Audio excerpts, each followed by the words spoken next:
Hey howdy hey, how is everybody doing, and welcome back to Disney Daily. Now, we got some exciting news a couple weeks back about there being a Hocus Pocus 2 movie, but there was speculation if the three famous witches would return. Well, it was confirmed the original Sanderson sisters will reprise their roles. Bette Midler, who played Winifred Sanderson, was recently asked by Fox 5's Good Day New York if she will have any part in the new movie, to which she responded, quote, "They want to make a movie and they've asked us if we were interested, and of course all of us said yes." Midler and her witch sisters, who were played by Sarah Jessica Parker as Sarah and Kathy Najimy, who played Mary, recently reunited in their spooky attire for a one-night only virtual event. So here are my thoughts on what to expect in a Hocus Pocus 2. Now, from the little information we have received, we know that it will be a continuation story, not a prequel. Now, my idea for a sequel stems from my own theory that the Sanderson sisters were never truly destroyed. Now, you are probably thinking, well, no duh, Disney Daily, of course the Sanderson sisters survived, otherwise we wouldn't be getting a Hocus Pocus 2. And I hear you on that, but let me specifically point out how we know the sisters survived. Now, you may not have even noticed this throughout the movie, but the only time the book awakens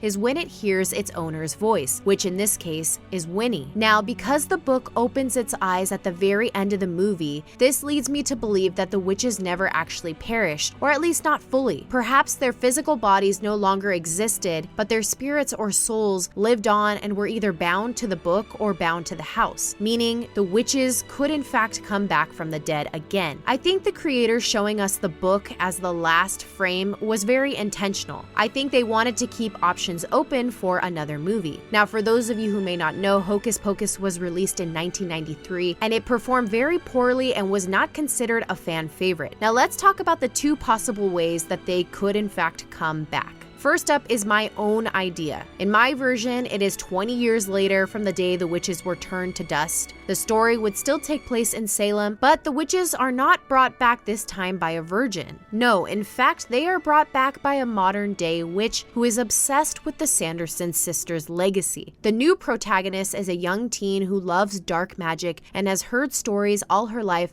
about the day the sisters walked amongst the living once again. So, one night, she uses her own spellbook and potion to bring back the sisters so that she can learn from them and follow in their footsteps. Now, the second idea is one that I have read on the internet, which states that the witches come back on a full moon. But to be more specific, this is based off the 2018 book Hocus Pocus and the all-new sequel. This book features a continuation of the film 25 years later. In this story, we are introduced to Allison and Max's daughter Poppy as she explores the legend of the witches. I think that storyline is probably more likely, but I don't know. The first one is my own and it was fun, and I think that would be a pretty cool story to see, but I'd like to hear from you guys. How do you think the Sanderson sisters will return? As always, thanks for being my guest here at Disney Daily. Until next time.